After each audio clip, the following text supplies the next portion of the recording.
Fala, rapaziada. Então, essa é a segunda parte do vídeo, modelando o corpo. Então, se você não viu a primeira parte, eu vou deixar aqui o link pra você dar uma olhada. E assim, essa parte de modelagem eu não tô colocando textura, né? Não tô pintando, não tô fazendo nada ainda. Isso eu vou deixar para um vídeo mais na frente, que eu vou abordar mais essa questão de textura, de cor, de retopologia, enfim. É isso. O vídeo de hoje é só para terminar, né, essa escultura. E é isso. Espero que vocês gostem. Fiquem com o vídeo. Então, essa escultura desse corpo, especificamente, foi meio complicada, porque eu tentei usar algumas coisas que eu nunca tinha feito antes. Então você vai poder ver no vídeo que eu fiz muitas coisas e desfiz. Eu tava querendo fazer o mais rápido possível, e a pressa é inimiga da perfeição, então não tente fazer as coisas rápido assim. Esse braço, você pode ter percebido aí que eu já mudei, né? Eu tinha feito com uma esfera e não deu certo. Ia dar certo, mas ia ter muito trabalho, então eu preferi fazer tudo com um cubo. Eu botava um cubo e colocava um Subdivision Surface, o modifier, né? E fui modelando tudo. O corpo foi a única exceção, porque eu prefiro fazer realmente com esfera, porque eu me sinto mais livre para trabalhar com esfera, né?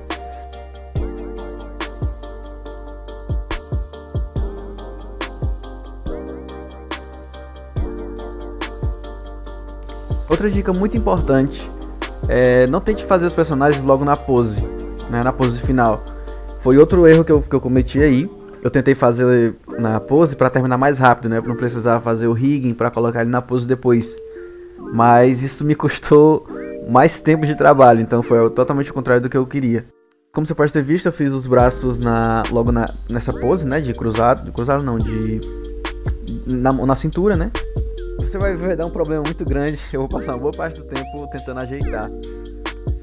Mas então tente fazer sempre na T-pose, né? Que é aquela pose de mão aberta.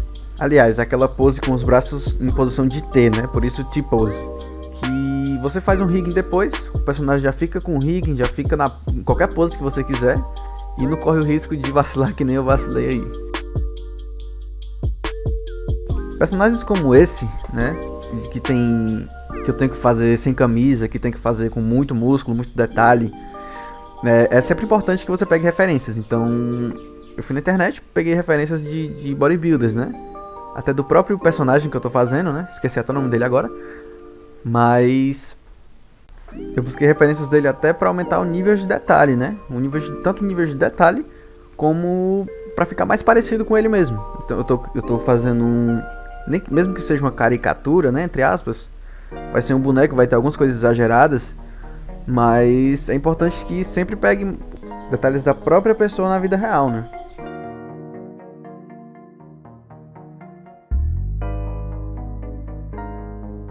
Pra mão, eu peguei um modelo na internet de uma mão, né, e comecei a modelar ela com tudo separado, né? Eu sempre faço isso.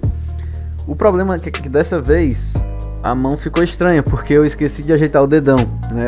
As mãos não são retas assim, né? O estado natural da mão são com os 4 dedos pra frente, e o dedão ele sempre fica mais abaixo, né? Você pode colocar assim a mão sem colocar força pra cima, né? Você vai ver que o dedão ele sempre fica mais abaixo. Isso foi um dos problemas que eu fiz aí, de deixar a posição a mão na posição mais natural, né? Mesmo que eu fosse mexer depois, que foi o que eu fiz, era pra eu ter feito assim, feito primeiro o corpo na posição natural, todas as partes, né? E depois ir montando e ajeitando tudo, as posições e tudo.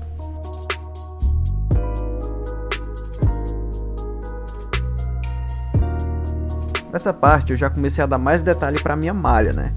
Então, o que eu sempre faço? Eu faço, na verdade, geralmente eu pego um cubo, coloco um Subdivision Surface e vou cobrindo, né? Como eu já falei. Depois disso, quando eu dou a forma geral do que eu tô modelando, eu aplico o Subdivision Surface e vou pro modo escultura. Pego o Grab, né?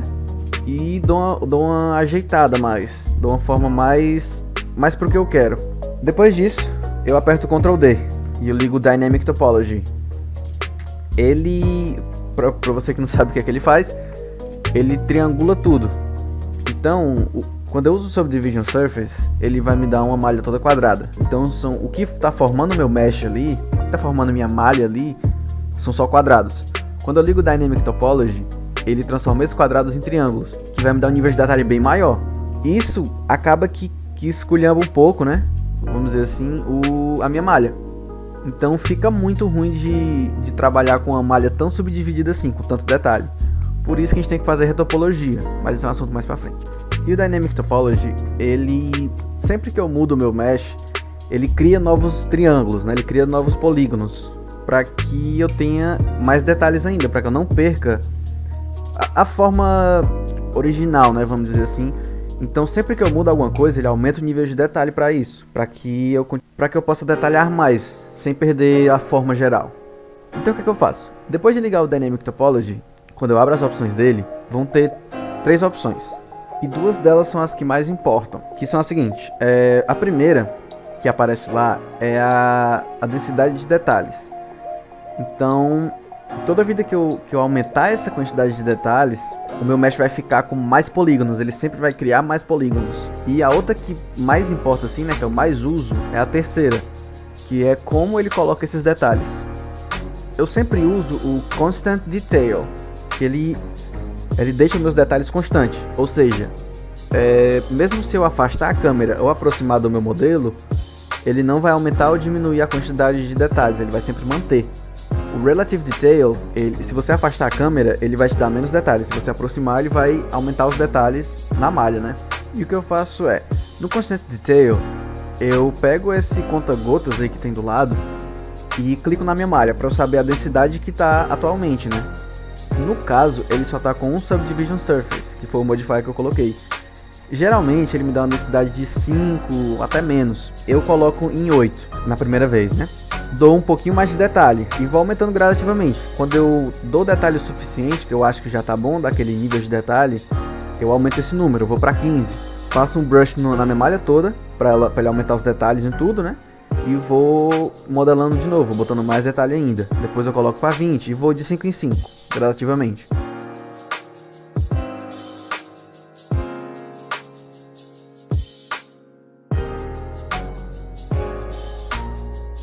Foi nesse momento que eu falei no início do vídeo. Nessa hora que eu fui colocar a mão na posição que eu queria, né? Eu sem querer deixei a mão encostar no corpo. E quando eu fui colocar o booleano, né? Que eu fui juntar dois objetos em um só, fui mesclar os dois. Eu esqueci de olhar se a mão estava encostando. E acabou que deu isso aí. Então a mão grudou no corpo. E eu tive que, parte por parte, bem pouquinho e tal, tentar tirar isso aí. Não consegui tudo no final das contas, por causa de um vacilo. Então sempre preste atenção nisso, se você for fazer na posição. Sempre fique ligado se não tem nada encostando no outro, que você não queira que grude, né?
Nesse caso aí, quando eu fui colocar um shade smooth no meu sapato, ele ficou estranho, né?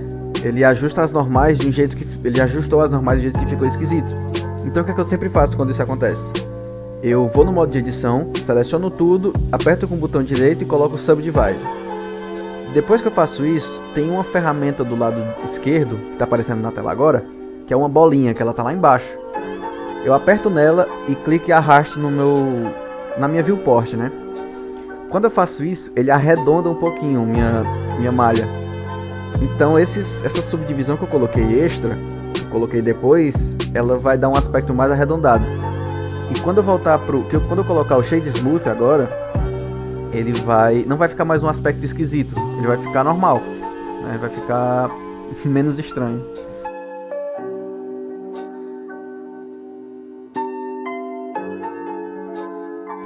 Outro problema que essa mão me levou no futuro foi que para fazer esse calção eu tive muito trabalho, porque ela estava bem no meio e eu tinha que olhar de um ângulo que era muito difícil de ver, então eu tive muito problema ainda.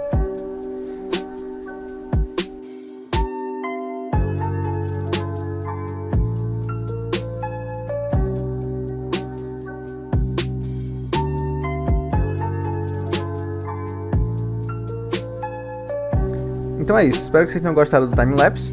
Qualquer dúvida pode deixar nos comentários que eu respondo assim que possível. Vou estar trazendo mais pra frente a pintura, a textura, eu vou terminar de verdade, né, esse modelo. Espero realmente que vocês tenham gostado e fique com o resultado.